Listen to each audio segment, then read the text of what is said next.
Kowe urip ana desa kok jare kepenak ki ya mung padune kowe iki jane wis budidaya ning ora iso apa-apa.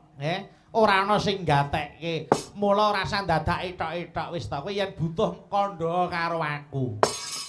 Wis, kowe cobloko karo aku. Merga saiki akeh wong sing kemersik-resik. Wedh, sajake iki apa ta dhuwit kuwi? Alah. Apa ta pangkat kuwi? Alah. Bel gedes. Nang ngarepe wong pirang-pirang iki ketok le alim, ya ta. Ngarepe pirang-pirang ketok le alus.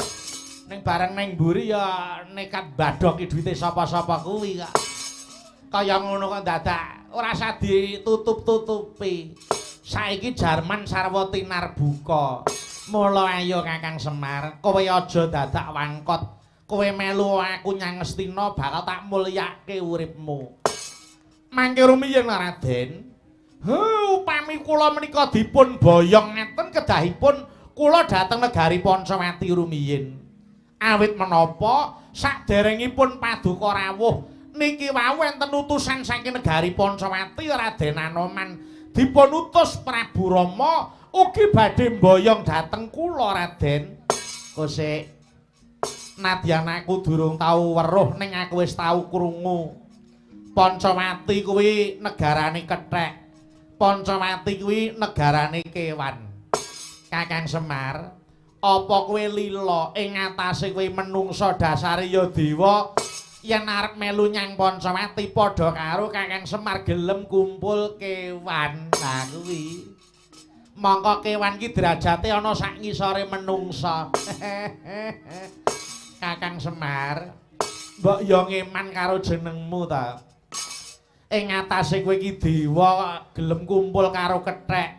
Ing atase kowe dewa kok gelem kumpul karo kewan. Kuwi sing dudu sak bangsamu ya Kakang Semar. Kowe aja gelem karo Prabu Rama. Prabu Rama kae blegere menungsa ning sejatine kewan Prabu Rama kae. Merga saben dina kumpulane karo bedes, kumpulane karo munyuk, kumpulane karo kethek. Mula Kakang Semar, kowe kumpul kethek kuwi bathimu apa? Trima dijak ngrayah wowoan.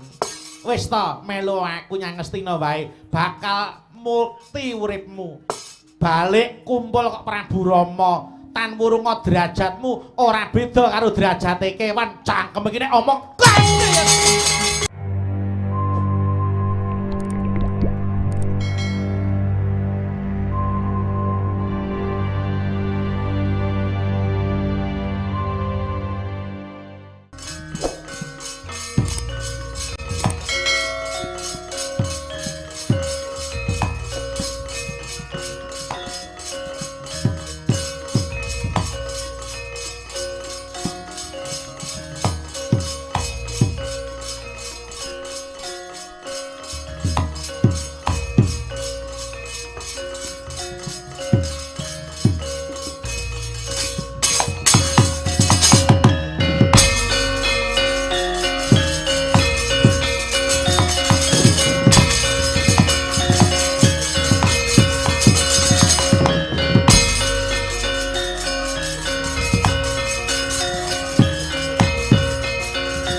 gunjang ganjing gumuruh magenturan hanekseni ilange kautaman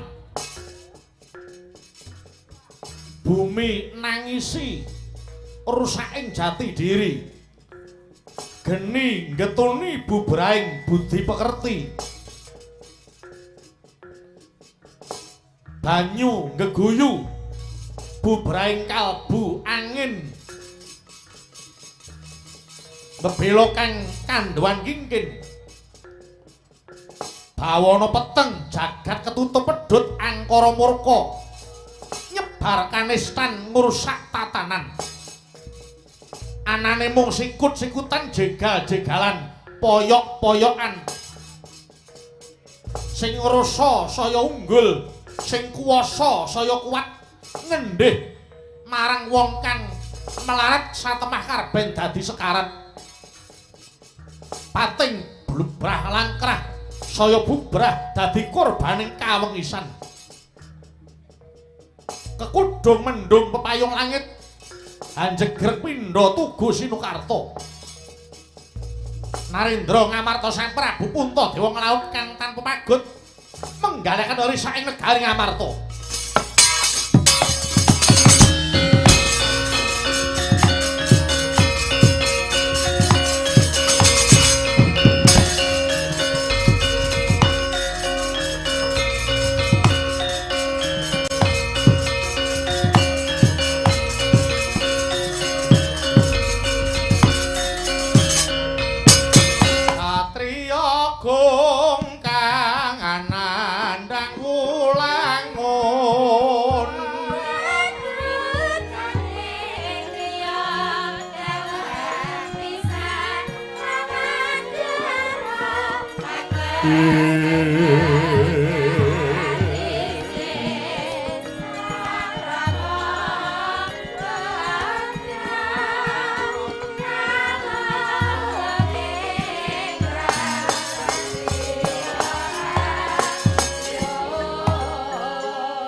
Mangketa Yai Aji Yai Puntadewa kula tingali paduka Yai Puntadewa nembe nandhang sisah menika menggalih perkawis menapa Yai? Inggih Koko Prabu ingkang kula manah boten wonten sanes namung kejawi kawontenan ing nagari Ngamarta dinten menika Koko Prabu. Kawontenan negari Ngamarta sasat ketaman pagebluk Mayangkara kathah para kawula enjang sakit sonten dumugi pejah mekanten koso wangsulipun tuwin kathah para kawula ingkang sampun boten pitados kalian para wakiling kawula ingkang pinilih piyambak saben dinten ingkang kula semerpi namung pentelenganing mripat keroting untu tuwin kepelaning asta sami sesumbar boten kemutan menawi ing dipun sumbari kula wau tasih tunggal bangsa, tunggal basa, tunggal negara. Menika ingkang dadosaken kekesing manah kula Koko Prabu.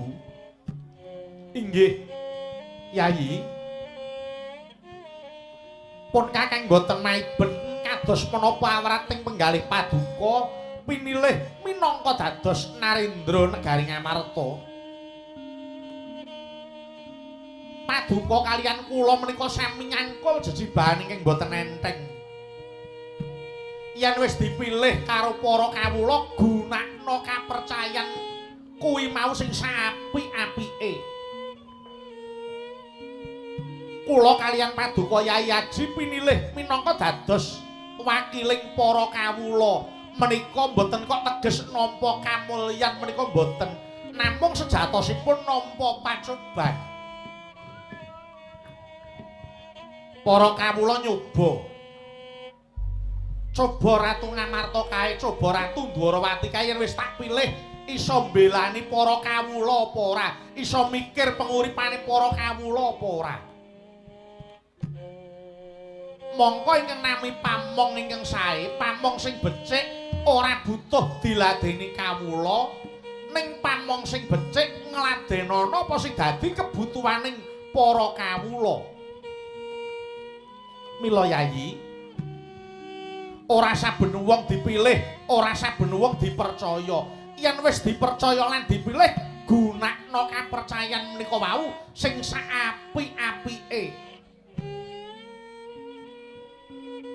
Mila paduka Yai Aji kaliyan Kang Raka Dwarawati menika jejibanipun boten enteng namung sangsaya abot. Mekaten Koko Prabu inggih. Menawi tetela mekaten kula borongaken dhateng Paduka Kaka Prabu Kresna murih kasembadanipun anggenipun para Pandhawa badhe mboyong Kakang Semar Badranaya. Oh inggih. Menawi sampun sarembak, Yayi, Kengraka Ndwarawati badhe nyuwun tulung dhateng anak kula pringgondhanipun Gatotkaca supados dados sarana mboyong Kakang Semar Badranaya. Wulan jari ngajeng kula saged enggal mboyong Kakang Semar, Yayi.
Putraku nggih Gatotkaca. Nuwun wonten pangendika dawuh Wa Prabu. Amiji dhateng ing putra kula pun Gatotkaca. Dina iki Kang Wong Amarta lagi menggalihake perkara negara Ngamarta ingkang persasat kaya dene kena pagebluk mayang para. Akeh pacoban ingkang tumempuh lelara werna-werna gunung watuk lemah longsor banjir bandang ingkang nahanani kapitunaning sesama. Pukulane semaya ya Kakang Semar Badranaya mula nggih. Dina iki sira ndak perintah lumawakta ana Karang Kedempel wigati mboyong Kakang Semar. Sapa ingkang bisa mboyong Kakang Semar ing kono padha wae bisa mboyong kamulyaning negara utawa kamulyaning urip. Treng terwaca dawuh Paduka Prabu. Keparing kula nyun pamit saha nyun tambeng pangestu. Dinten mriku kula badhe bidhal dhateng Karang Kadempel ya lelungsen tak bebakalipun wa bakal ngawat-awati saka ngadohan nggih Gatotkaca.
Tan sembah niring ulun kapurba ring sang murebing rat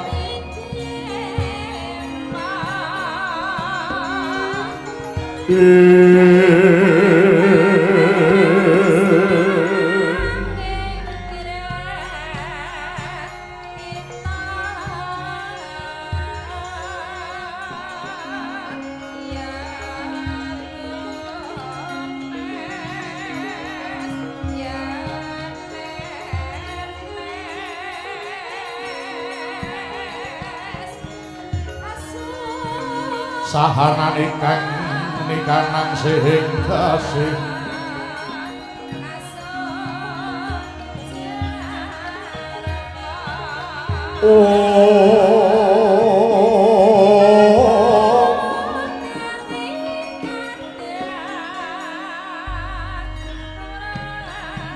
maweh buka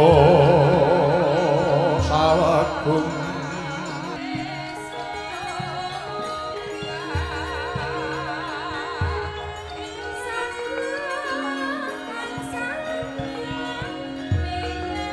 masih ring delahan yang kanang manut jengwo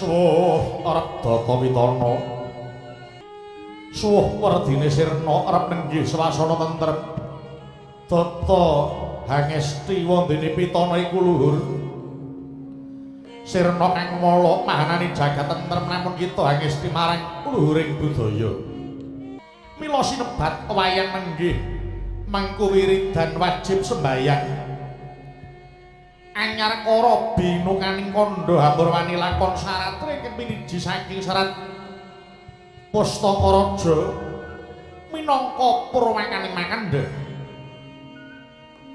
sukuning Gunung Sindara ing Imbang Kilen ana desa ngungkuraken wana Kiswara kapernah dhisik ing Bengawan Kalingga ketingal bebanjengan kadya ginari Sancala anenggih menika ingkang ngawasta padukuhan Karang Kadempel kelambe sireng ugi sinebat ing Karang Tumaritis mila sinebat Karang Kadempel mengku surasa bumi mintaya katelah kencana wilis karana sadhengah wiji tinandur dadi binasake ayu sacengklek godhong sesuai anggesangi datan muka lamun ing tegalan pesabinan ketingal rowe-rowe ring Karawan bengok-bengok manguk-manguk sinela taneman polo lan taruturi sendang telaga kadya pepasren sumber guntuing belik meh warata ngebaki desa kumrincing kang kaya pancuran palayune pinara-para hanjok mring pesabinan kekucahe toya tinalangan manjing balumbang minangka miyara mina ilining banyu kali dadi pesabaning mentok mimpi lan pangguyangane kebo kelawan sapi padukuhan Karang Kadempel lawangun desa Banjardawa papaning miring Winaradin marga kang mahayat pinaparing tengah sinarasasila seta cinancang padas kapur linebur tepining marga rinajet turus lantara gung rane tumiyung pangkang manglung dadi payung satemah angeyupi uruting delanggung rupaning warga katon ketilaran ganggula ketitik saking pager bethek lan gapura deling kang ginawi padha ing inggil tinulis bineka tunggalika luhuring budaya miwah darajating panembah datan tinilar katitik saben wisma mangku papan panembah ngajenging wisma renengga cagak gendera saben sak jangkah sinung dilah lamun daru ping damar mobat mabedatan mantra-mantra dilah ting persasan daru mulat tumurun ing desa hanggih sinten to ingkang kepareng lenggah minangka tetungguling Karang Kadempel Sang Jalma Minulya nama Kilurah Semar ingkang mangkusa rasa yen ditonton kawujudane sarwa samar pasemone tansah wagingsir weh proklamita kang sanyata ya Sang Nayantaka ya Dudha Manang Kunung inggih Sang Badranaya Badra rembulan aya ulat karana mulat lumadine kahanan kang tansah kebak kabagian mula ulate kaya rembulan ya Sang Jangganas para santa inggih juru dyah Kunta Prasanta Kilurah Semar sejatine Jawata kang anyarira jalma Sang Hyang Ismaya kang namur kawula anglampahi tapa ngrame minangka pamonging para satriya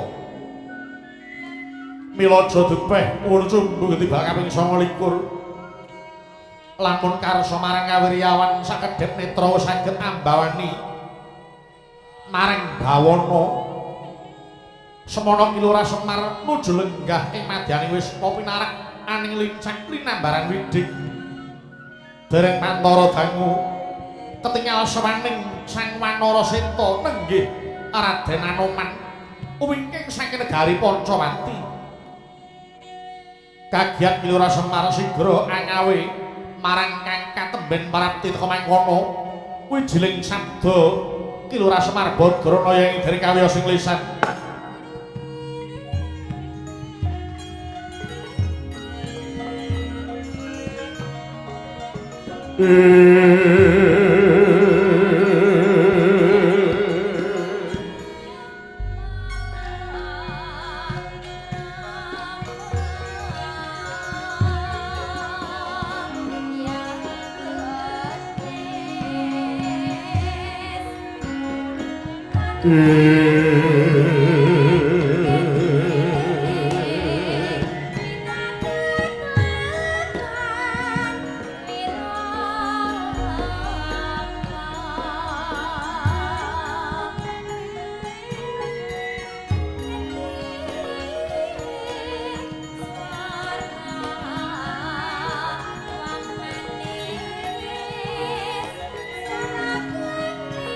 Lang-lang aram yawaning kang sasongko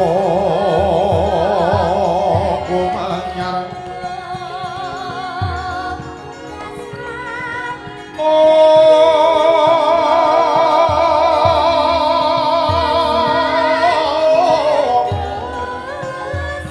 mangrenggo ruming mangkin tanpa sirih halep nikah ngomah maslir ngurubing langit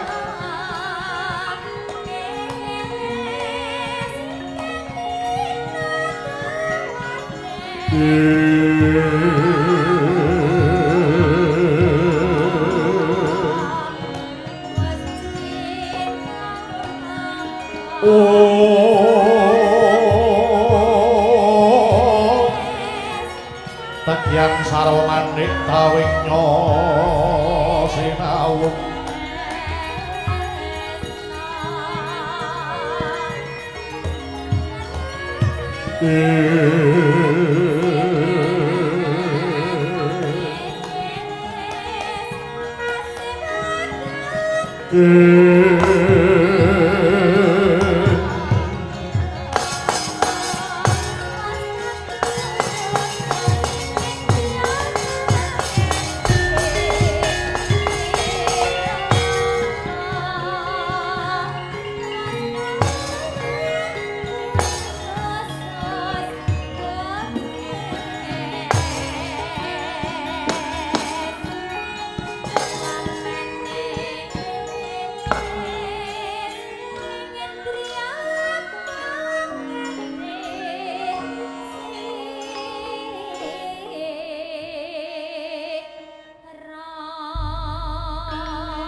nang karang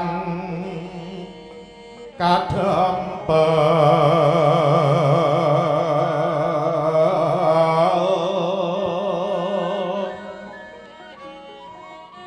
kilurah Semar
mulat kebon Tegal miwang aren-aren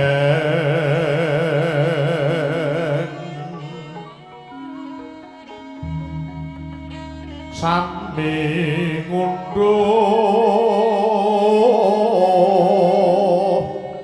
tarupala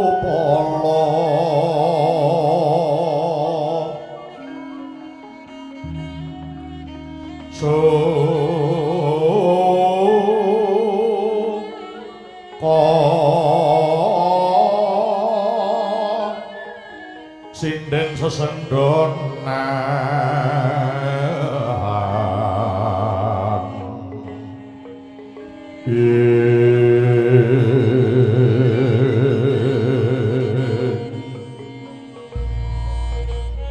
sarwi joget genti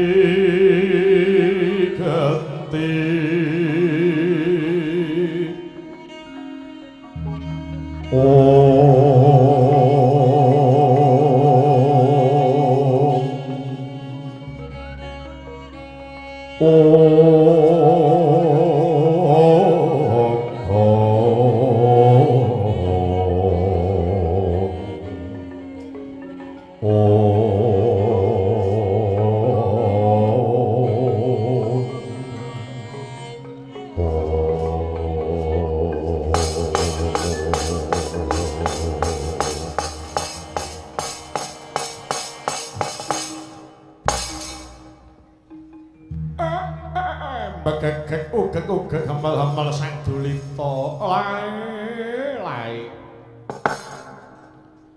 iki tangos padhake Raden Anoman ingkang prapta ana gubukku kene mengko to Raden padha winantu Raharja sowanmu ana wis naku kene Raden Maruti nggih pukulun lulus Raharja sowan kula niskala sawangsulipun sembah sungkem kula pikunjuk wonten sahandhap padha paduka pukulun sembah kula sageta nedahaken setya bekti kula kaliyan paduka pukulun Ismaya mangko dhisik Anoman ing atase aku iki mung sak namaking gedibal kaping 29 lah kok kowe sungkem karo aku kuwi apa ora jeneng kleru Anoman waduh pukulun Anoman mboten badhe kekilapan ing tata gelar paduka menika menungsa limrah namung sejatosipun paduka menika pukulun Ismaya dewa ingkang ngreksa jejenging adil tuwin leres wonten ing alam padang menika pukulun syukur bagus keni jumurung dene kowe ora pangling marang aku sakwise asat keringetmu semeleh rasamu lan uga wis tumata lungguhmu mara gage matur Hanoman ana wigati apa dene katon semengko pengawak bajra praptamu ana kareng tumaritis kene Nggih. Waleh-waleh menapa Pukulun? Mila kula sowan wonten ngarsa Paduka Pukulun. Kula perang wonten perangan tri perkawis. Ingkang sepisan sampun dangu kula boten nguningani gumelaring padukuhan Karang Kadempel rumaos kangen raosing manah kula.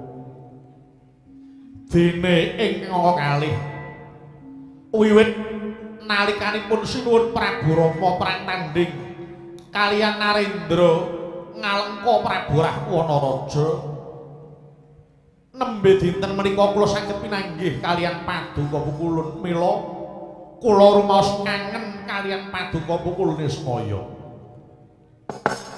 Dene jangkep triwigatos sing perlu saderengipun kula matur kathah-kathah keparenga Paduka Pukulun mernata ing penggalih ingkang supados boten tumangsuh badhe nampi atur kula menika Pukulun anjrenging Baswitara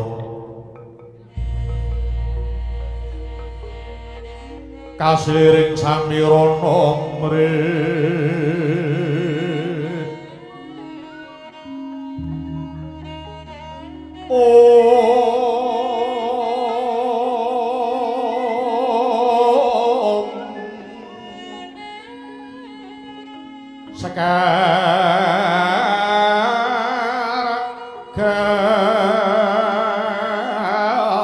Gadung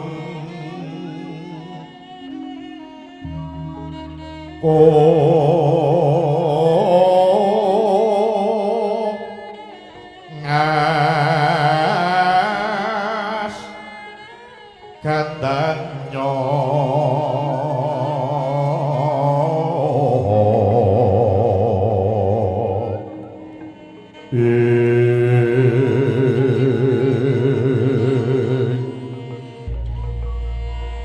Maweh hararas renening driya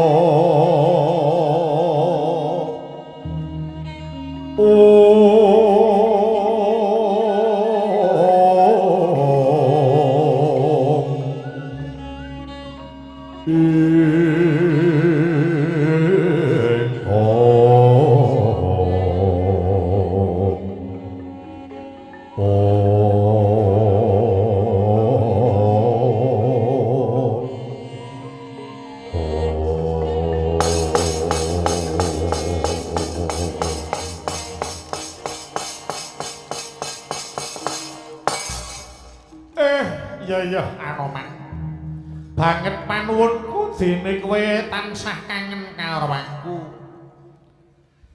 sakwise aku wis bisa nampa sing dadi aturmu para Bacutna apa sing dadi wigatine sing nomor 3 Anoman mara tutukna nggonmu matur Maruti mugi Paduka kersa rawuh wonten negari Pancawati Pukulun. Mengko dhisik sinuwun Prabu Rama kok kepengin mboyong aku kuwi arep digawe apa Maruti? Miturut dawuh ing kula tampi, wigatos Paduka Pukulun kasuwun ngusadani dhateng negari Pancawati ingkang wedal menika nembe ketaman Dahur Wageng Pukulun. Mengko dhisik kowe kandha negara Pancawati ketaman Dahuru Gedhe kuwi tandane apa Anoman? Mila kula matur negari Pancawati keparak Dahur Wageng awit wedal menika sampun kraos sanget menggah sudaning kapitadosan saking para kawula dhateng para pangarsaning negari. Saha malih para kawula gampil ing raos runtik kebranang ingkang tuwuh saking manahipun para bebrayan. Inggih awit sampun tipis raos kesabaranipun tasih kawimbuh malih rembag pangicuk-icuk saking menungsa ingkang remen tumbak cucukan mahanani dhateng bentering swasana. Langkung-langkung wonten menungsa ingkang boten waras pikiranipun ketitik sampun tega ngerisak papan pangibadah ingkang niatipun namung badhe ngedu kumba dhateng para ingkang sami manembah ing ngarsaning Gusti anyipta jagat kawimbuh risak ing alas-alas ing laladan Pancawati labetipun jarah tiang-tiang ing sami hambek keluwen tasih kabaruk dhateng tumindak ing para begal kecu rampok dalah pandung ingkang mentala ngicali nyawa labet sampun ical raos kamanungsanipun pukulane semaya wedal menika negari Pancawati ingkang nami tata krama unggah-ungguh Subasita tresna asih sampun mujudaken barang langka kepara kathah rekayasa tuwin reka daya kanthi kekudung asmaning para kawula nanging sedaya kala wau namung kangge mikantokaken dirinipun piyambak mikantokaken golonganipun piyambak mikantokaken kulawarganipun piyambak ngantos para kawula kala sami bingung jane kawula sing endi sing diwakili menika menawi kawontenan kados mekaten boten tumunggal rampung lajeng badhe dados menapa negari Pancawati Pungulun menika ingkang dadosaken sisaing manah sinuwun Prabu Rama Pungulun iya Anoman wis tak maturmu samendang ora karempit Anoman kula wonten dawuh kowe tak kandhani lelakon sing tok ngandhake kuwi mau kabeh ora bakal sirep yen ratu lan para punggawa sumrambahe para warga Gong negara Pancawati ora padha tumandang bebarengan kanthi lahir batin ngrampungi lelakon kuwi mau kabeh tangeh lamun negaramu entuk panyapura saka Gusti sing gawe urip yen negara Pancawati wong-wonge ora padha mertobat lahir batin marang Gusti kang nyipta jagat.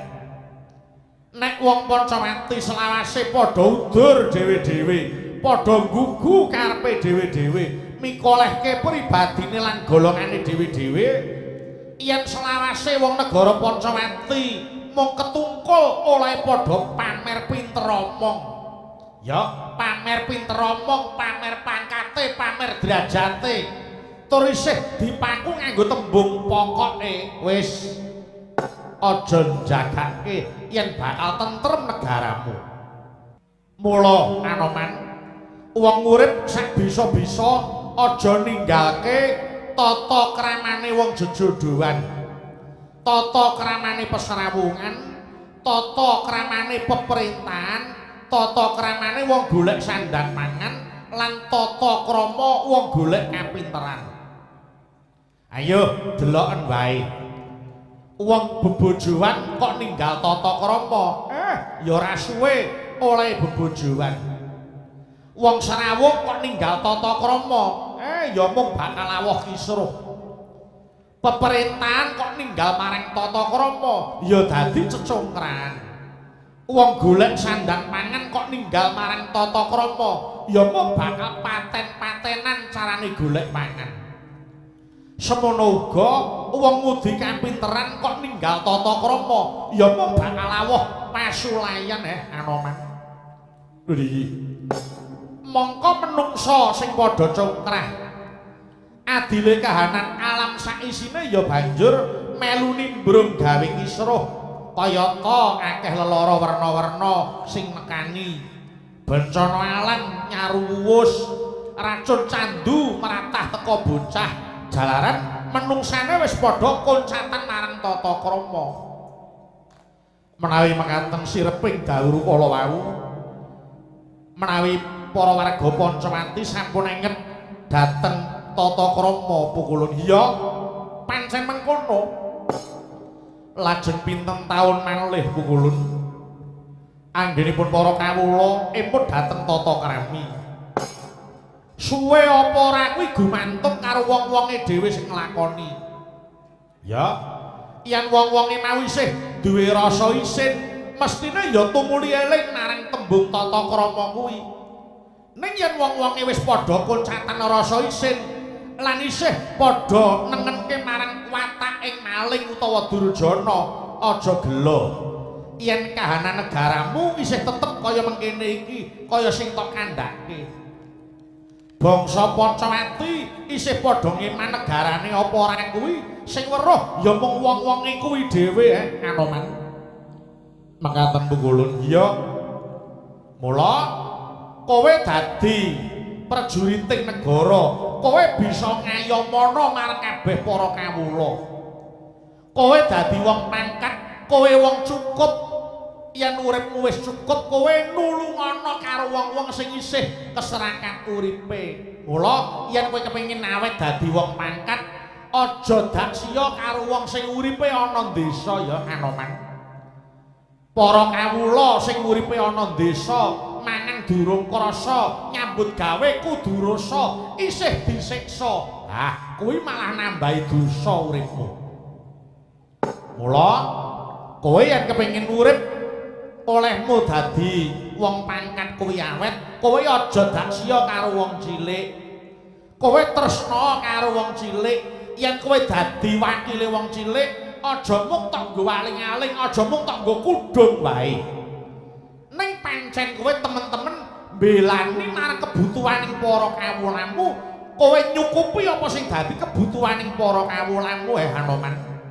Nun inggih. Wis, kowe ora usah dadak kandha muluk-muluk, kowe ora usah dadak ngronce tembung sing werna-werna, bakune para kawula kuwi sing dijaluk apa-apa tetukon sarwa murah. Sandang pangan oleh golek ya sarwa gampang, ya toh?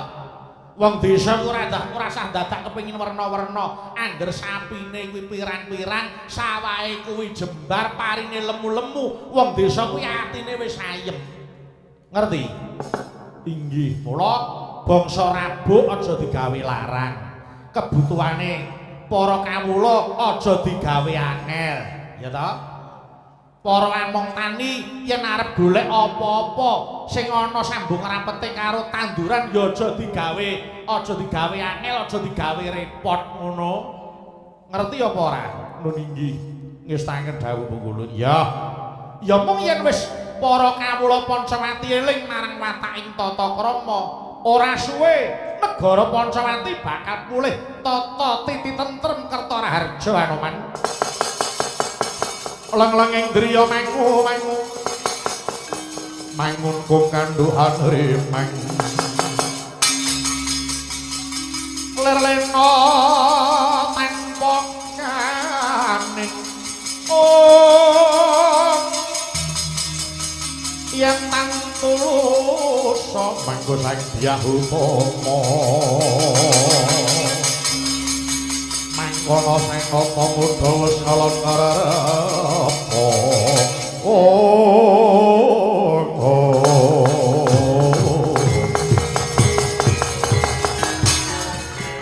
ya telangene kala ora gelar wanda munsar tino dereng koneng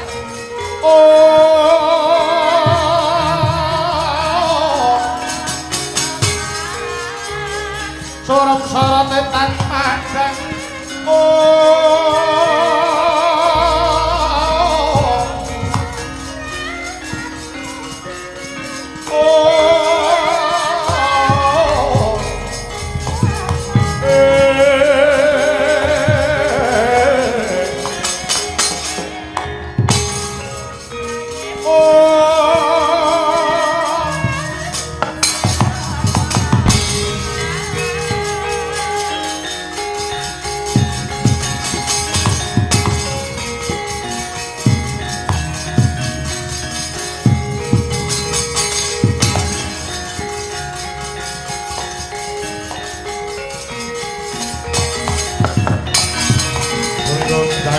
lagi kalak-kalak kapong dirgin sanging sang mawen nandru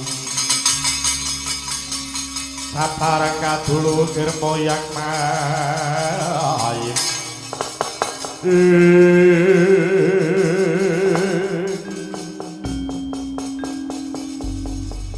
rekedek lawangi mengo aja kaget aku sing teko Kakang Semar menika Gusti kula patih Sengkuni ngrawuh wonten Karang Kedempel. Sarawuh paduka kula ngaturaken sembah sungkem ugi kunjuk wonten sahandhap padha paduka Raden. Iya Kakang Semar.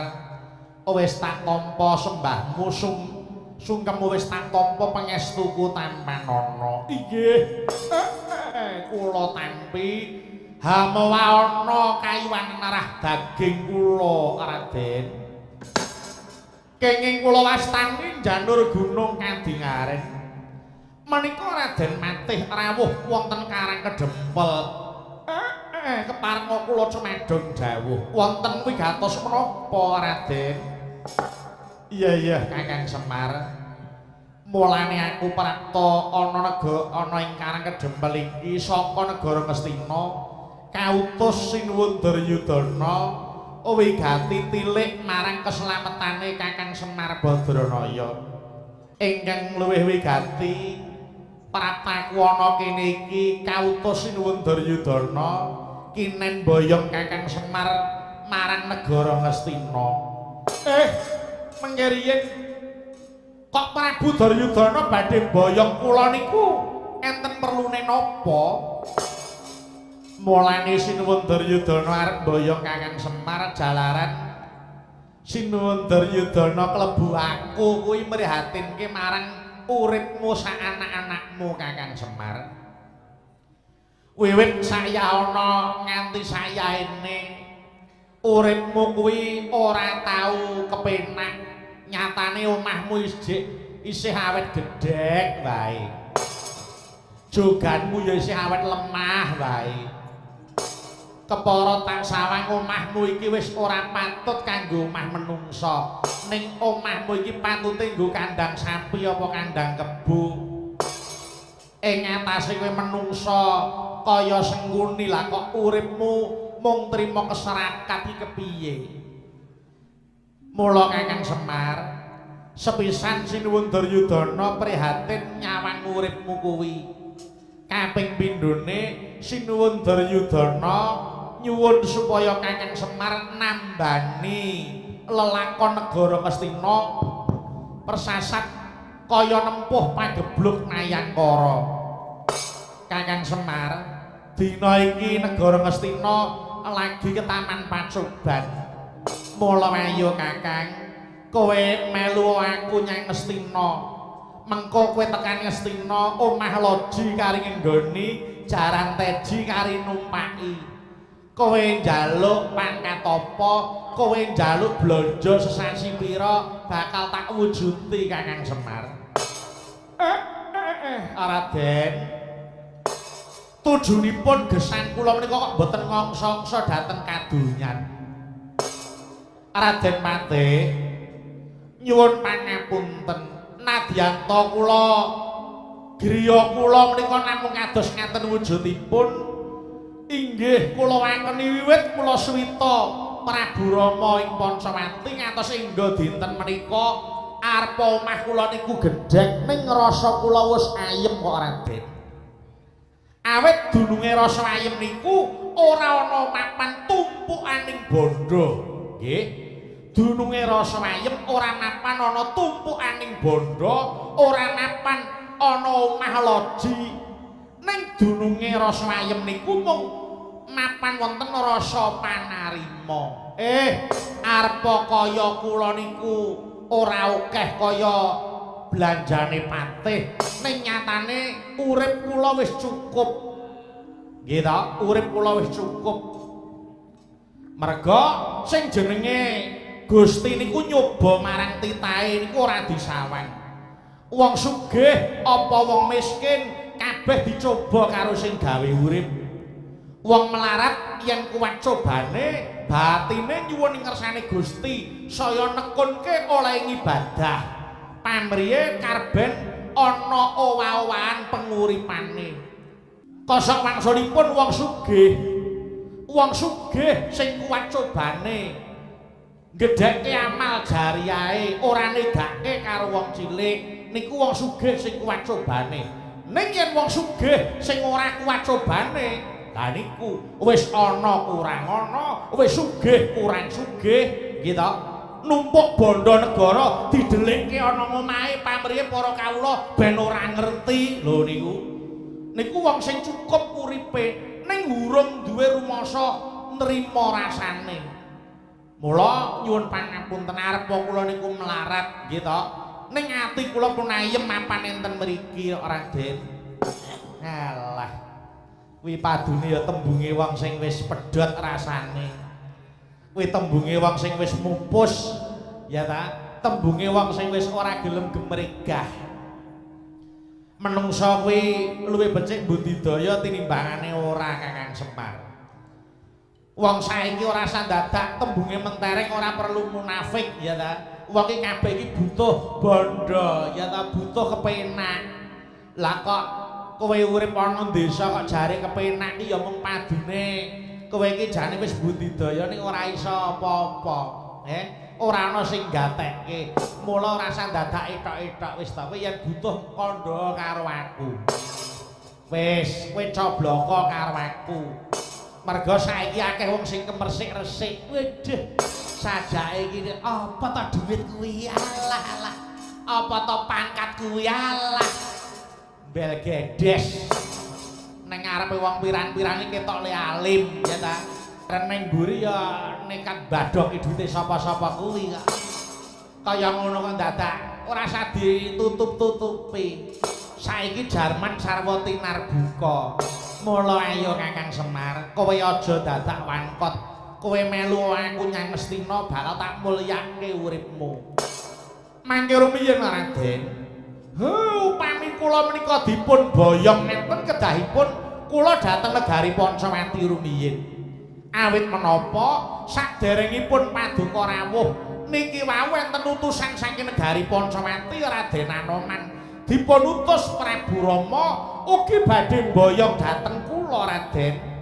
Kosek nadyan aku durung tau weruh ning aku wis tau krungu. Pancawati kuwi negarane kethek. Pancawati kuwi negarane kewan. Kakang Semar, apa kowe lila ing atase kowe menungsa dasare ya dewa yen arep melu nyang Pancawati padha karo Kakang Semar gelem kumpul kewan. Lah kuwi mongko kewan ki derajate ana sak ngisore menungsa. Kakang Semar, mbok yo ngeman karo jenengmu ta. Ing atase kowe iki dewa kok gelem kumpul karo kethek. Ing atase kowe dewa kok gelem kumpul karo kewan. Kuwi sing dudu sak bangsamu ya Kakang Semar. Kowe aja gelem karo Prabu Rama. Prabu Rama kae blegere menungsa ning sejatine kewan. Prabu Rama kae merga saben dina kumpulane karo bedes, kumpulane karo munyuk, kumpulane karo kethek. Mula Kakang Semar, kowe kumpul kethek kuwi bathimu apa? Trima dijak ngrayah wowoan. Wis ta, melu aku Nyang Astina wae bakal mukti uripmu. Tan kurunga derajatmu ora beda karo derajate kewan. Cangkem iki nek omong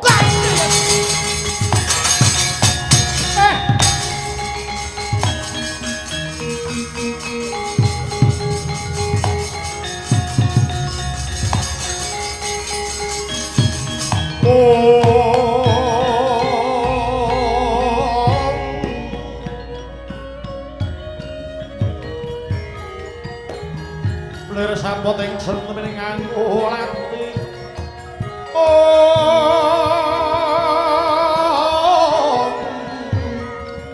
Metemendah kang warni mitering tamanan non kang sekar waras iki.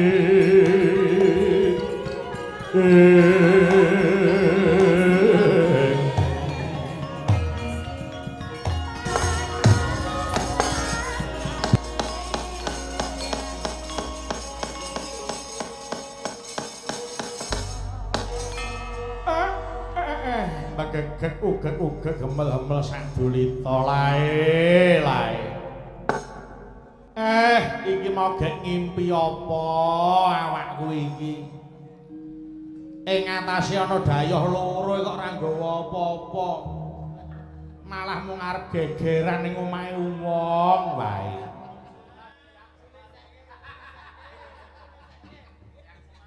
Aku tiwas buka konsultan sapa sing arep Sambat. Bae kok ya werna-werna lelakone menungsa-menungsa kuwi. Ana sing dadi golek, ana sing arep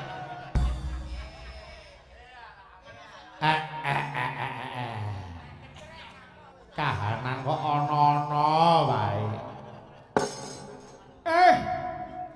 Iki Ndara Gatotkaca ingkang rawuh. Inggih, Wak Semar. Sungkem kula kunjuk wonten sandhap padha paduka Siwa Semar. Inggih, Raden, sampun kula tampi. Mugi paduka manggih kawujudan Raden. Lho inggih, Wak Semar. Keparenga nila krampi wonten wigatos menapa ketingal semengko rawuh paduka Raden Gatotkaca. Sowan kula ngarsa paduka Siwa Semar. Manggir miyin menawi paduka badhe mboyong dhateng kula. Mugi andadosna kawuningen Raden. Katemben kemawon wonten utusan saking Ngastina Dalah Pancawati ugi badhe mboyong dhateng kula. Malah menika sami dados dardah.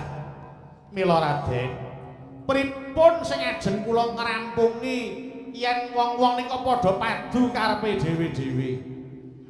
Raden, kula nyuwun tulung keparenga ingkang sami Bandayuda kala wau dipun pisah nggih Raden. Saksampunipun dipun pisah monggo dipun kanthi minggah wonten pendhaping areng kedempel kula badhe atur karampungan. Sinten ingkang saged mboyong dhateng kula Raden? Mekaten Wak Semar. Inggih.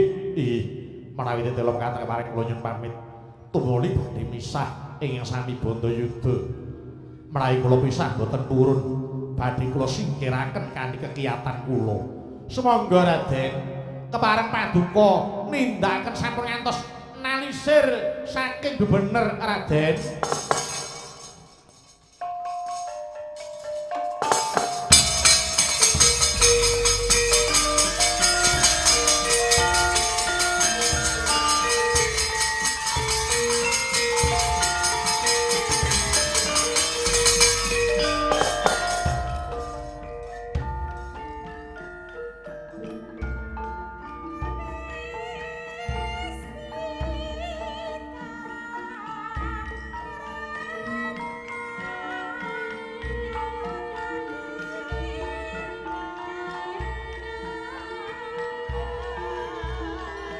Oh